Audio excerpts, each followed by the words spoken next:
Welcome to Let Your Light Shine, the podcast where we illuminate the path to your best self. I'm your host, John Louis Hardrick, and I'm so excited to have you join us on this journey of empowerment and self-discovery. Today, and in each episode, we'll dive deep into the themes inspired by the book, Let Your Light Shine, Unleashing Your Inner Glow through Essential Self-Care Practices for Empowered Women. This podcast is for anyone seeking to cultivate their inner glow, embrace their power, and truly let their light shine. In our conversations, we'll explore different topics that resonate with women and girls from all walks of life. We'll discuss the SHINE method, practical and transformative self-care practices like sleep, proper hydration, tuning into our intuition, and nourishing our bodies while remaining fully engaged. But that's not all. We'll also delve into cultivating joy through hobbies, practicing grace, forgiveness, and engaging in activities that make our souls light up. Each episode features incredible women who share their stories, wisdoms, and insights. They're entrepreneurs, creatives, professionals, mothers, daughters, all shining examples of how embracing these practices can lead to a fulfilled and empowered life. So whether you're looking to ignite a new spark in your life or fan the flames of an existing one, Let Your Light Shine is here to guide and inspire you. Remember, for more resources and information, you can always visit lightshinebook.com. Let's get started and explore together how we can all let our light shine brighter. Join me, John Louis Hardrick, in this empowering journey. Here's to letting our lights shine together. And now, let's dive in to today's episode.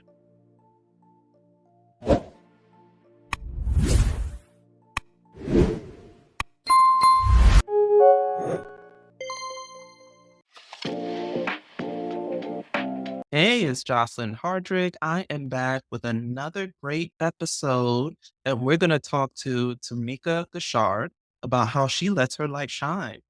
And Tamika and I go way back to middle school. And so we've been catching up since. Tamika's been up to all kinds of great things, and I'm so excited about this episode. So Tamika is a first-generation Brooklynite from St. Kitts and Nevis, based in Queens, New York. And she has the mind of a park ranger, the heart of a teacher, and the soul of a dancer. I love that. She taught middle school before she went to Tisch Graduate Film School. And while she was there, she cultivated edutainment from Tenement Museum to Leech Lake Reservation and Tribeca Film Institute. Now, Tamika owns and operates Guishard Films, which is a holistic media company that equips institutions and forward thinkers to harness topical, resonant narratives toward optimizing mission, edifying learners, and calibrating viewers with an eye for equity. Their mission is to serve a spectrum of organizations who are exploring and utilizing storytelling to level the playing field. So she's an executive director, and she applies a lot of her learnings from New York City Department of Education classroom teaching, educational nonprofits, and especially DC public schools. They're rebranding her Tisch Film School founded Be Good Productions to Guishard Films in 2018. And she now leverages that skill set as the glue binding her production company, a home base for catalytic storytelling that straddles entertainment, education, municipal, and nonprofit industries. Welcome, Tamika. Thank you. Thank you for having me. I'm so excited to chat with you today, Jocelyn. I'm excited too. And I'm like, man, I need you to do my marketing. I'm reading all this stuff and I'm like, this sounds awesome. Like, what? Okay, let's talk. Let's break apart what you're doing with this film production as the executive director and all that good stuff. And I want to talk about so much stuff, but let me start from the beginning. Middle school, Skylar. Philip with Skylar School for the Gifted and Talented Girl. Yes. Yes, yes, the best. I call it Lord Yes. Flies for Brooklyn nerds. 'Cause it's like, they try to have like a little hierarchy up in there, and it's like everybody tested to get in here. Everybody's nerdy in here. Everyone here is nerdy. It's a thing. Calm down. Yeah, but you were one of the cool kids. I was like a nerd. You You were definitely one of the cool kids. That's what I hear, but I don't. Just like you knew me, like I love everybody. I was like, one day they said I was one of the cool kids. I was like, But that's the thing. You had love for everybody. Everybody had love for you. That makes you popular, you know? And then I was a weird nerd, right? There's like cool nerds, weird nerds, artsy nerds. There's different types of yeah, nerds. And I yeah, felt like you were definitely a cool nerd. You got along well with everyone. You were super smart. I remember that about you. You were, and we're in a school full of smart people. So when you smart people telling you you are really smart, like I got to step up my game around these people. So Skylar definitely has a lot of love. So shout out to all our Skylarites out there. shout out, Bill Um, Skylar. Yes, and then you end up becoming a middle school teacher. That's awesome. I did. I graduated from UPenn in '02, and it was like in the middle of the recession. We were getting like all of these crazy emails because Penn like has Wharton, which is like the best business school. And we were getting these emails like Whartonites can't find jobs. We were like, I was like, I just went to college. Like, I just. So graduated in the recession, and I'd been working since I was like 13. And I was supposed to get a car for graduation, but I never got my license. I actually just got my license last year. So I lived on the car money because my parents were just like, okay, well, you've been working for however long, like just take a year, figure out what you want to do. And that's when I started dabbling in video production. I thought I wanted to be a music video director because back then that's like, was the thing, Hype Williams and Christopher Robinson, all those people. But I wanted to do it with like a more kind of uplifting slant, a more kind of like Black people centric slant. I was also Afro American Studies major, so I double major in Afro American Studies and Communications and Marketing. So, in any case, after interning that year, I read scripts at a small production company, and then I also worked with young people, helping them turn their ideas into short documentaries for a local public station. And, I really like working with kids, and my mom was a paraprofessional. She retired as a para from the DOE, and she was just like, "You really like working with kids. They have this program now where they pay for your master's in education and you teach." There's the New York City Teaching Fellows, so I was, like, in the 6th cohort of the New York City Teaching Fellows, so I just kinda, like, fell into it. I ended up getting my master's from Brooklyn College while teaching. I taught 7th grade in East New York, which is my hometown, which is middle schoolers are well, we met in middle school, so, Yes. the thing is, like, I had a time in middle school, like, I love middle school, but, like, I don't know if I'm just weird because middle school is not that time. So, like, I taught 7th grade, which I called the middle children of the middle children, and they broke me in a good way. Like, after teaching at IS 292, shout out to my old coworkers, I felt like I could do anything. Like, after I Oh made yeah. Mhm. year, like that first, like literally our school was so, let's call it nuanced. All of the first year teachers left except for me and the dance teacher. And I'm from East New York. So I was like, y'all not gonna chase me out. Like y'all guys, but only me, I was the only academic teacher that stayed. And that's was like a crop of 10 that came in. So after that, for first year, I was like, if I want to be an astronaut tomorrow, I'm gonna find an astronaut program and sign up. Like there's nothing that I cannot straight up. So So that I was in Teach for America, and we worked okay. with the New York City Teaching Fellows. Yeah, so but I was one of those people that left after that first year because child, that was So the you left longest year after of the my first life. year. At least you finished the first. Like these folks left in the year. They didn't complete the year. Yeah, like wow, it was me and the dance teacher, the only ones left at the end. And I taught social studies, which was also very serendipitous because I wanted to teach math. I was always very good at math, and but I had taken such a high level of math in high school that I didn't have to take math in college. So when I went to teach now and I went to teach math, they were like, "There's no math on your transcript." And I was like, "But." And they were like, yeah, so if you want to teach math, you got to take this like refresher thing. But it fell on the same weekend as my high school reunion. So I was like, well, what else can I teach? Because I'm not going to miss that. And they're like, oh, we need social studies teachers. And I was like, all right, I guess I'm teaching social studies. And it's just, again, the way that God works, like it just, that was the best. That was a subject that I needed to be teaching because now I'm very much in a civic space. As you can see, I was a park ranger. Like, the history that doesn't make it to the textbook really like impacted me in some lasting ways. So yeah. And it's a lot of storytelling in social studies that you don't get to do with math, right? Math tends to be equations, and even if you can tell stories, the students just get bogged down and I don't get the equations. But Yes. social studies, oh man, they're just baked in with stories. And Yeah. like you said, there's a lot of stories not being told, and now people are trying to change the stories again. Because I'm in Florida, and they're trying to change how slavery is taught, change how the Civil War, after we fought all these, made all these strides and trying to get it to be honest telling of everyone's history, they're trying to go back in time. And so, how did the middle school teacher, park ranger now become someone who's in a film school and doing Yes. films? I just also want to shout out our Schuyler social studies teachers, Mr. Scrudato, Mr. Sadowski. Yes. Yeah. And Mr. Walensky. Yes. Okay. I mean, we had some bomb teachers. For me, it's all storytelling, right? So like you said, social studies, especially teaching social studies is storytelling. Park rangering is storytelling. Filmmaking is storytelling. So I really thrive at the nexus of pedagogy and storytelling. Griots are, ancient storytellers that were respected as teachers, as carrying the culture, carrying the wisdom throughout, in our native culture in continental Africa. And I really see myself as kind of like a modern day griot, right? In terms of teaching through story. But I think a lot of people, when they think of edutainment or educational storytelling, they think of, just like dry documentaries, like, the old, like black and white, like, this is how you use a condom. But like Golden Girls was like super educational. I grew up on after school specials. So that was like my initial goal when I applied to film school. I was like, I want to resurrect and update the after school special. That was like my drive.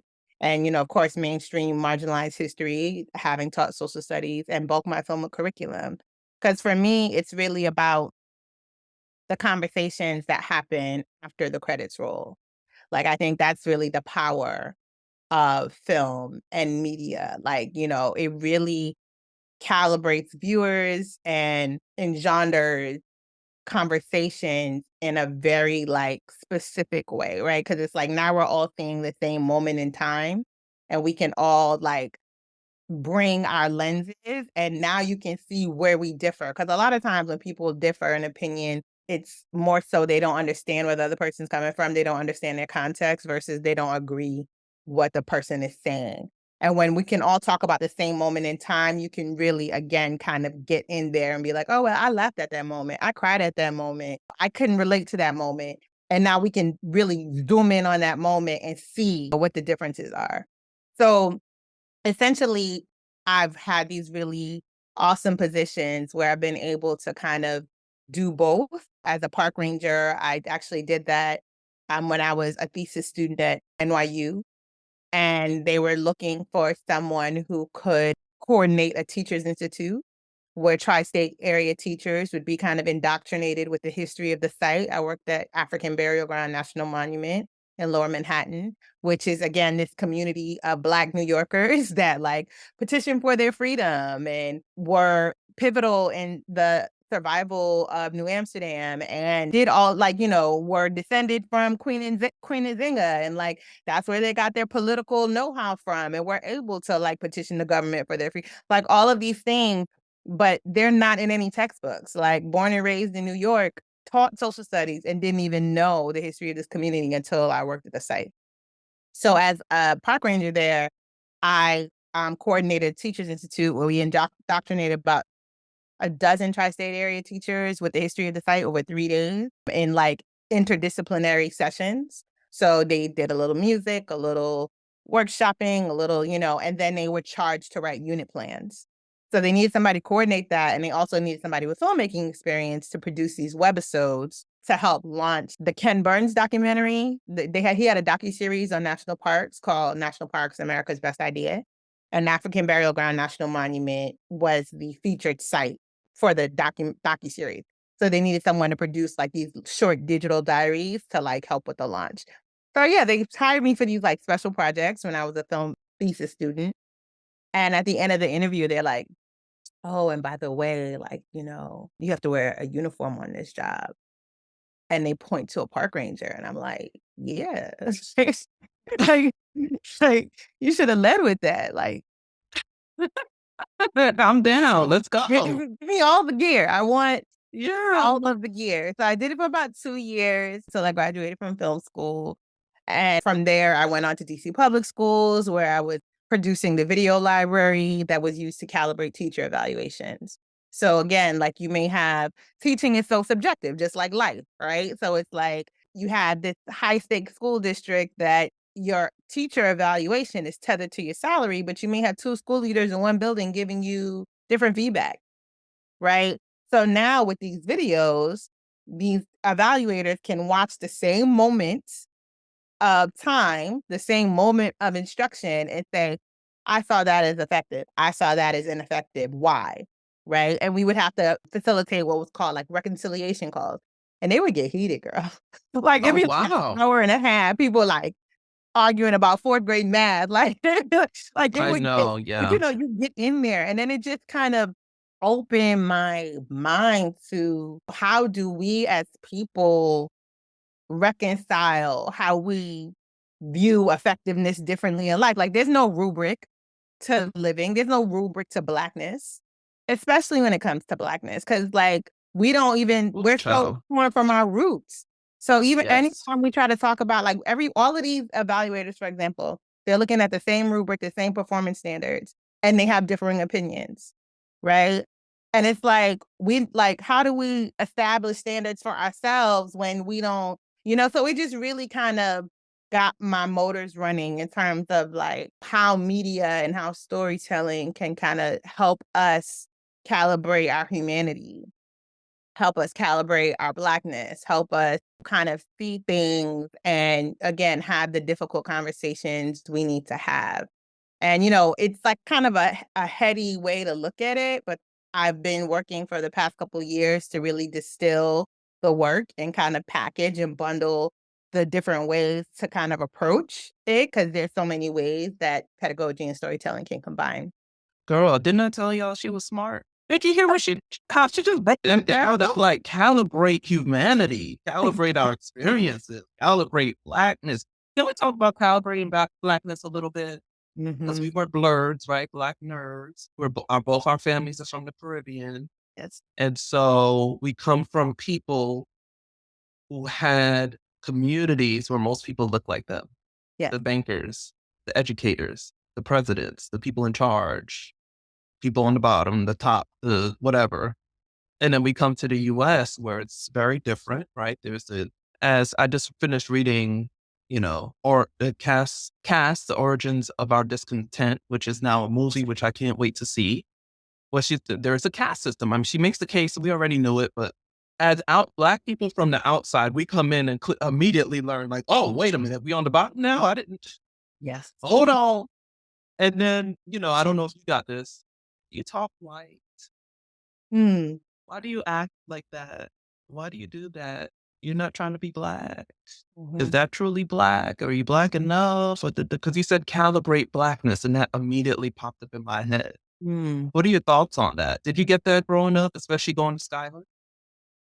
Uh, it's funny because my accent, like, I just was always a strange fish wherever I was. So, like, when I was at Andover, it was like, "Oh, I can tell you from New York," and I'm like, "Oh," 'cause when I'm in New York, people be like, "You sound like you're from the Caribbean," or when it's like, so, like, I never really got the "you sound white." I've always got the "you don't sound like you're from here" type thing, and I'm just like, "Okay, well, that's fine." Oh, Um interesting. Yeah. I get Yeah, that too in Florida. "Where you from?" I'm like, "Well, how y'all immediately know I'm not from here?" They're like, "Where you yeah, from?" And they always think I'm from the Midwest. yeah. No, from I'm out here, I sound like I'm from the South. Like, I just literally, like, I credit that to my roommate in Skylar, Asia. Do you remember Asia? She was a valedictorian. Mhm, Yeah, so, like, we lived together, at Andover for a mhm. bit. But I don't know, I feel like I don't but I apparently, no matter where I am, I sound like I'm from somewhere else. Somewhere else, yeah.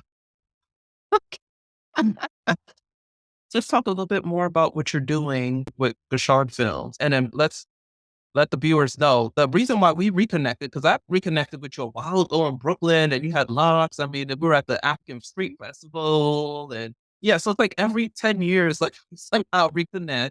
This time we reconnected because I do, I'm a children's book author and I started publishing and I help my best friend, Mandana Morass, who's a doctor, like her book, you saw that you're celebrating, we're all lifting each other up. And I saw you're doing films. I'm like, wait a minute, I got a documentary. And you're like, wait a minute, I got a children's book. I'm like, well, let's connect and make this happen. Let's help each Yes, other out.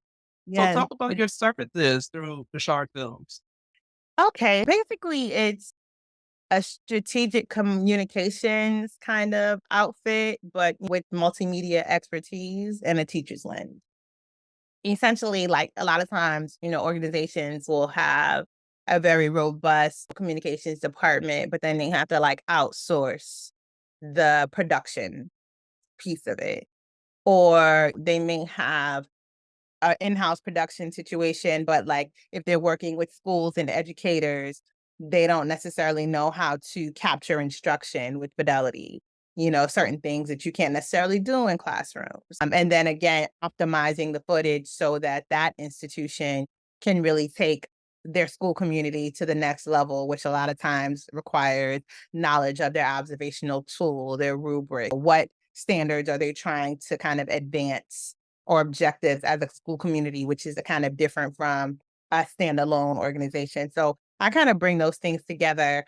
And I've kind of, again, pedagogy and storytelling can look an infinite number of ways, but the kind of lanes that I more so operate in is like, there's kind of I can help people tell their story, which, can be anything from like a website video to like a strategic communications plan that can be really kind of getting in and helping you find out what is the story to tell. And again, a lot of folks are doing great work, especially the innovation that has come about in the pandemic. And it's like, all right, well, how do we now concretize a story in a way that is like palatable for our key stakeholders? So that's kind of the teach the story. Then excuse me, that's to tell the story. Then there's like the teach the story lane, which is like really looks more like curriculum, right? So like one of my most recent partners was Black Men Teach, and they are all about increasing the percentages of Black male teachers. They're based in the Twin Cities, which is home of George Floyd and all of that madness, and Black male teachers can really make an impact there. So they recently launched a high school fellowship, and I designed a curriculum for that high school fellowship. But what kind of makes my curriculum distinct is irrespective of what the content is, when people who implement it always come away with the folks who receive the implementation always come away with a storytelling skill set. So, because I feel like when you're really trying to shift in communities and really empower the stakeholders who are more so disenfranchised, they need to know how to tell their own stories. So while I was immersed in kind of Minnesota history, which is like fascinating, I went on to incorporate like every boy who takes the fellowship now, they get activist teaching, which is the heart of the fellowship, but then they also know how to write story treatments. They also know how to set up shot lists. They also know the different positions of crew. They also know about the react structure. So that's always going to be a byproduct of any curriculum when I'm helping organizations teach their stories. And then the last lane is really kind of like transform the story. So that's really more like the professional learning piece. How are we optimizing storytelling to change within your organization? Again, that can look like capturing instruction and using it for professional development, marrying it to your observational tool. A lot of times the footage that teachers receive as exemplary are not necessarily indicative of their school communities. And a lot of times teachers have to serve different masters. So they have to teach to social emotional learning and Common Core and Danielson and cultural responsiveness. So, how do we capture this and then again distill the segments that are going to make the most sense in transforming your organization, and always again with an eye for equity and bringing the most marginalized stakeholders to the forefront. So a lot of times, again, when you're looking at policy, teachers and students are the last that we hear from. So I'm always kind of like, all right, what do the teachers need? How can we ensure that when we're talking about changing the way we give feedback, we are incorporating teacher voice here? One of the organizations that I worked for a couple years ago was big on learner centeredness and how do we transform tools to ensure that learners have a choice and voice in their own academic journeys. But learners were at the policy table. So one of the things that I did with them was kind of started a series where learners led the conversation. Learners asked the question. I worked with them. So that transform your story piece can look like, again, anything from like a focus group to like figure out what voices we need to hear and what stakeholder communities we need to target, to a professional learning rollout with storytelling that helps bring your organization and calibrate the stakeholders within to really take your mission to the next level. So those are kind of the three lanes: tell the story, teach the story, transform the story. And that's how I work with partners as a consultant. And then, my creative side is like, me writing and directing and doing all the other stuff. Yeah, you have a beautiful director's reel that I watched right before we did this, and you're like, "Which reel you talking about?" I'm like, "Oh, right on the whole page." So we're gonna link it in the show notes, and we're gonna make it like one of those little things in the corner for YouTube. It's beautiful. I just love, and it's not even any, there's no words, it's just visuals, but just watching people and you're filming it and then you're seeing, yeah, okay, I can see how the treatment of this footage really helps to tell a story. And Thank so you're welcome. So you said tell, teach, transform. Those are the three lanes. Those are the three Yes. lanes for consultants. Love that. Yes, yes, and Yeah, then, love it. as a creative, I'm mainly a writer, director. Yeah, I didn't see you in the footage. I was hoping to see a little glimpse of you acting. You're not into the acting part? No, I'm behind the camera. I actually get a lot that I should be in front of the camera, but I'm comfortable behind the camera. I mean, I wouldn't even say comfortable because I'm like one of those directors, like I'm very like anal, like in terms of like setting up shots and all those things. Like I like improv and I like things to happen organically, but like I wanna set the foundation first. Like, you know what I mean? Like I'm not one of those directors that come in like, "Mm, the camera, I feel like it should go." Like I'm very like meticulous about setting up shots. But then I'm like, once that foundation is laid, I feel like it frees up talent to now like they're safe. I like to do improv and rehearsals and then kind of bring those nuggets to set. One of the best pieces of advice I got was from a mentor. His name is Seat Man. And he was like, "Yeah, get to know your actors, take them out for drinks, like just kind of see like how they move when the guard is down, and then you can bring those natural behaviors into rehearsal or onto set." And it's been really, I think that was one of the best pieces of advice I've gotten as a director. I really love it. Working with actors is it's one of those magical things. Like, film school is funny because, like, in the beginning, it was just about, like, kind of getting what's in your head onto the screen. Like, it's like, "Okay, that's the win. It was here and now it's there." But then, like, toward the end, I really got into the magic of working with talent and them bringing things that you didn't see. That's like the real magic. It's like, okay, well, I had something in my head, but now like this actor is so into the character, like they are bringing behaviors and nuances that I didn't even like. And now we're creating something so new and magical, and that's like the dangling carrot that makes you like keep trying to raise money and workshopping and blah, blah, blah, you know what I mean? Like, that's the thing, like, "I'm gonna Yeah. do it again." So, Yeah. but I love it. Oh, that's awesome. We can tell, but that beautiful face needs to be in front of the camera, honey. That's Oh, so y'all leave it in the comments if you agree that Tamika needs to be in front of the camera. You remind me of like Ava DuVernay. Like she's gorgeous, but she wants to be behind but she does this beautiful work. yeah. I Yeah. love me some Ava DuVernay, girl. Yes. I remember I saw her first movie. I didn't even know who she was, but I watched the movie. It was a very low budget movie, and it was just like I was like, this movie is I really like it. Like speaks to me. And then she started blowing up after that with Selma. But you remind me of like having that same because when I listen to her interviews, she has a lot of the same vibe, Oh, thank you. That and is so soul as you.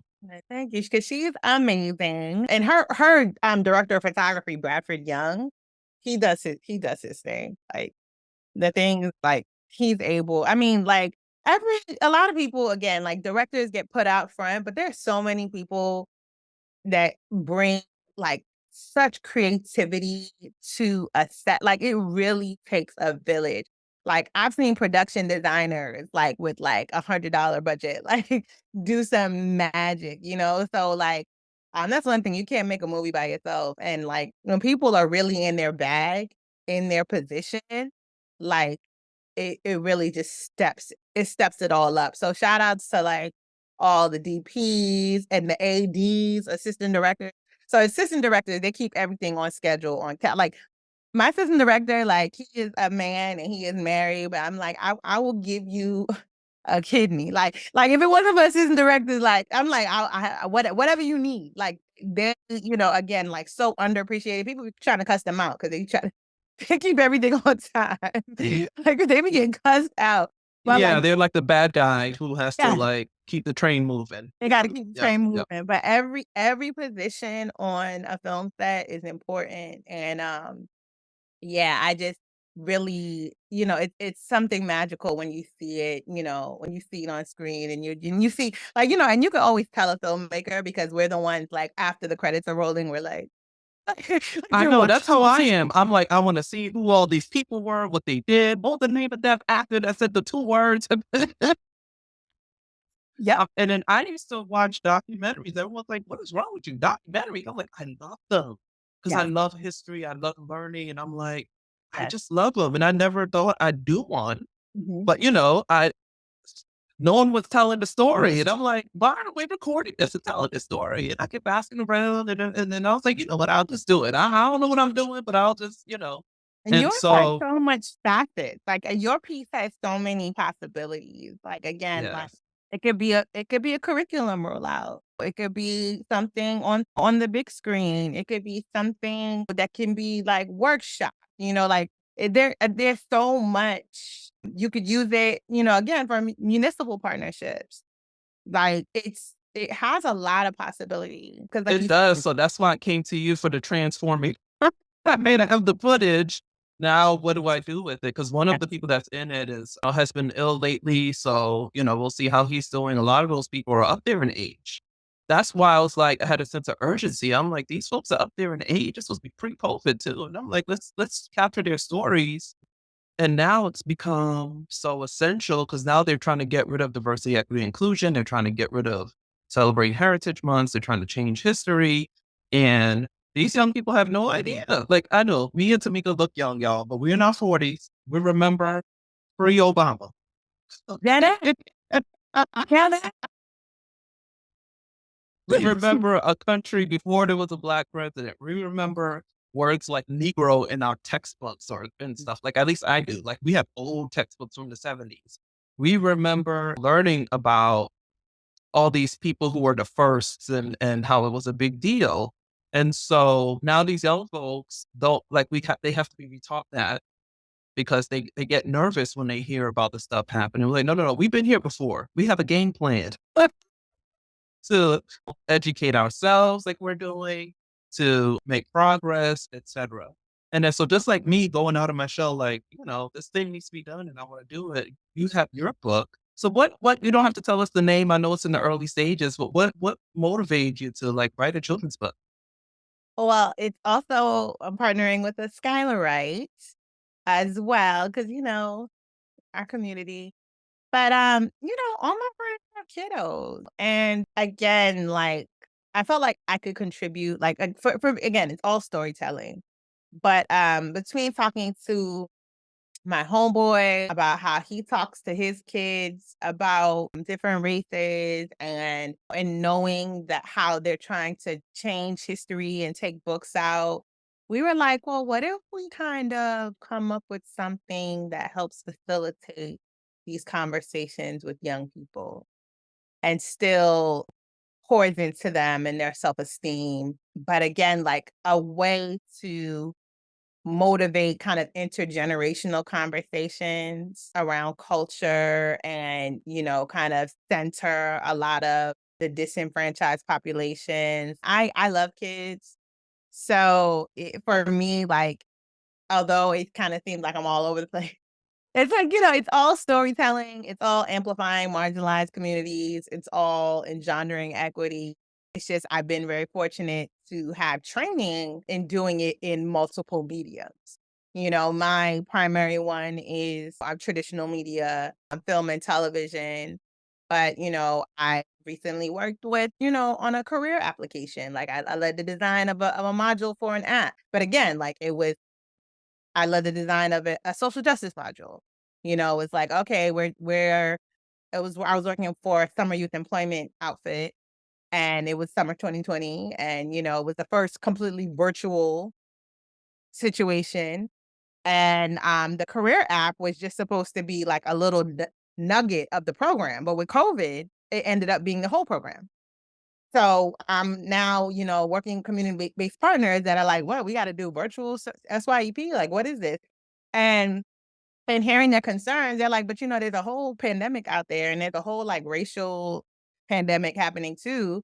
And then I pitched this idea for like, we should do a social justice module. Like we should, have a component where, people who are using the app, young people that are using the app can see how activism can be embedded in any career.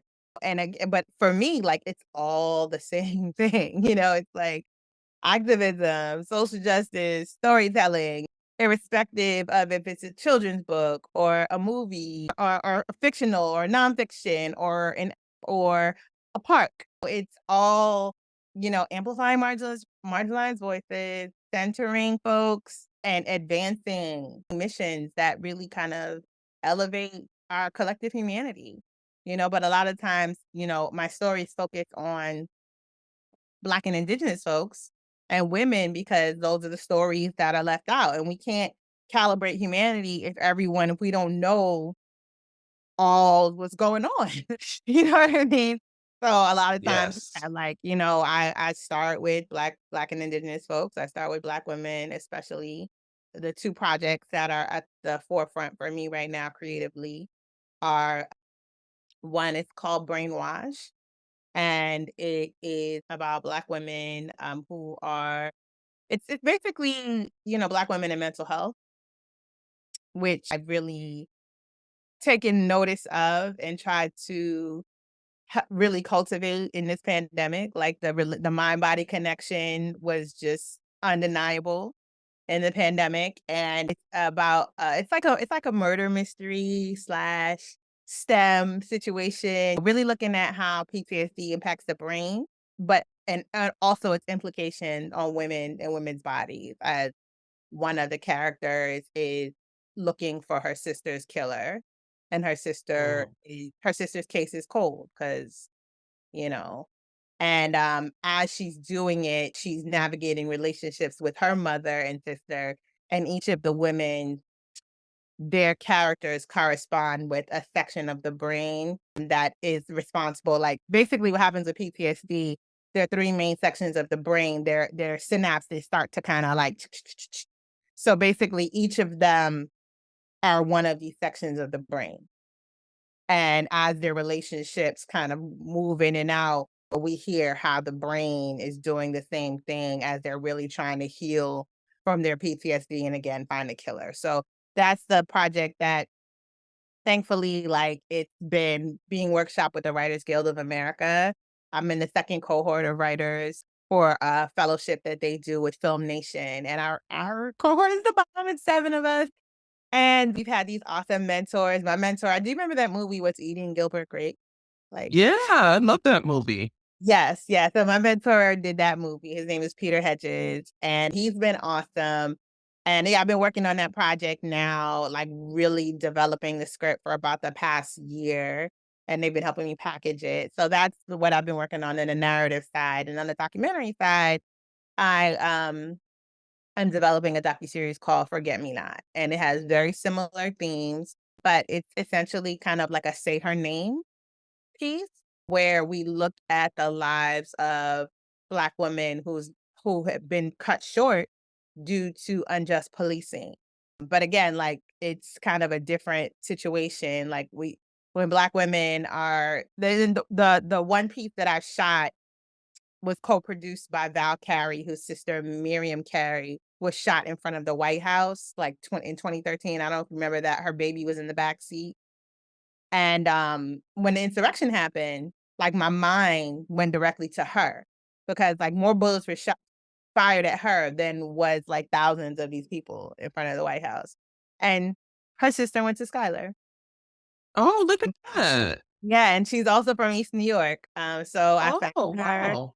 and my thing is I'm all about tools, right? So my thing is like if we're talking about this trauma, like what are the tools? Like, how are we evolving from it? How are we healing from it? And Forget Me Not, the epicenter of healing is really the African burial ground, which is like a very just like magical site. You learn about the resilience of our people in New York. It's a very calming site. So I take her there, and that's kind of like the crux of that docuseries. And then again with Brainwash, yes, it is very heavy, but the healing really comes in retraining our brains and healing from PTSD and really looking at the science and again how Black women just are able to inject things with levity and carry each other. And those are the two projects that are kind of at the forefront for me creatively, but they are also very much born out of me just paying more attention to my mental health Mhm. and my body and really trying to shine a light on other Black women who are doing the same despite the trauma.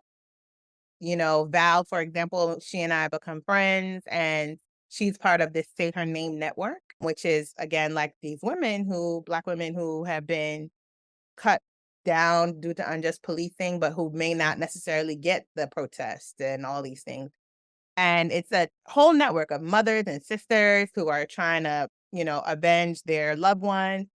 And, they're dying. These like the surviving family members are dying. Like Mm. sisters and mothers are dying. Val lost her mother. The stress, it does things to you. So that's kind of been a big focus of my work currently. And again, just manifesting in different ways. Yeah, so this is a good segue to the shine, right? Because it's all about self-care for women. Because 'cause you're dealing with heavy things. You got multiple projects, right? You're doing all this stuff, you have to travel, it sounds like. You gotta deal with people's trauma and not absorb it. Like you said, these individuals you're working with, some of them are dealing with trauma. You're trying to get them to healing, but then we have to do the internal healing and allow space for that. But also, like you said, women lifting each other up, particularly Black women helping other Black women because we share so much of this trauma. As we come to the close of another enlightening episode of Let Your Light Shine, I want to thank you sincerely for joining us today. It's been a true joy and privilege to share this space with you and our inspiring guest. Before we part ways, I'd like to leave you with a small nugget of wisdom to carry with you.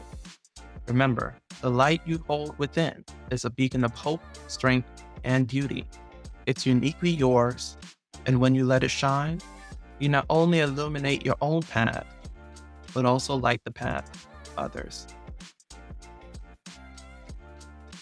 If you've been inspired by our conversation today, I would encourage you to explore more at lightshinebook.com, where you can find additional resources and support on your journey to unleashing your inner glow.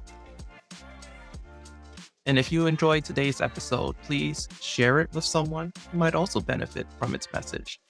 Remember to subscribe to our podcast on your favorite platform so you never miss an episode of Let Your Light Shine. As we say goodbye for now, remember that every day is an opportunity to embrace your power, cultivate joy, and most importantly, let your light shine. Until next time, I'm Jocelyn Jean-Louis Hardrick, wishing you peace, love, and light. Thank you for listening, and keep shining bright.